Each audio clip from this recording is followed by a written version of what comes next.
কাঁকড়া তো আমরা মোটামুটি সবাই খেয়েছি বা চিনি। বাট এই কাঁকড়াটা কি খেয়েছেন কখনো আপনারা? এটা কিন্তু নরম কাঁকড়া। কাঁকড়ার খোলসটা যেমন শক্ত হয়, এই কাঁকড়ার খোলসটা একদমই নরম। আর এই কাঁকড়াটা মূলত ফ্রাই করার জন্যই বেশি ব্যবহার করা হয়। কাঁকড়াটা ফ্রাই খেতে অনেক মজা। আমি ফ্রাই খেয়েছি, এখন মনে হলো যে এই কাঁকড়াটা ভুনাও করে খাই কেমন লাগে। তো সেই জন্যেই ভুনা করতেছি। তো কাঁকড়াগুলো আমি প্রথমে লবণ হলুদ মাখিয়ে একটু ভাজি ভাজি করে নিয়েছি।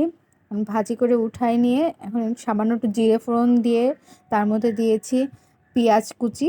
পেঁয়াজটা একটু ভেজে নিয়ে তার মধ্যে আদা রসুন আর পেঁয়াজের পেস্ট দিয়ে দিয়েছি। তারপরে এর মধ্যে একে একে লবণ হলুদ ধনে গুঁড়ো জিরে গুঁড়ো গরম মশলা গুঁড়ো আর শুকনো লঙ্কা দিয়েছি, আর দিয়েছি অল্প একটু সয়া সস দিয়ে এটা ভালোভাবে কষায় নিয়েছি।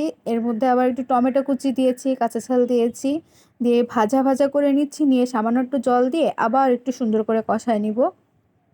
এটা কষানো যখন সুন্দর হয়ে যায়, উপরে তেল উঠে আসে, একদম ভাজা ভাজা হয়ে গিয়েছে, তখন এর মধ্যে আমি পরিমাণ মতো জল দিয়ে দিচ্ছি। এই জলটা যখন খুব ভালোভাবে ফুটবে তখন এর মধ্যে কাঁকড়াগুলো দিয়ে দিচ্ছি। এবার শুধু এটাকে কিছুক্ষণ জাল দিয়ে নিলেই রান্না হয়ে যাবে। এই কাঁকড়াটা খেতে কিন্তু খুবই মজা। আর যাদের শক্ত কাঁকড়া খেতে সমস্যা হয়, ভাঙতে সমস্যা হয়, তারা এই কাঁকড়াটা ট্রাই করতে পারেন।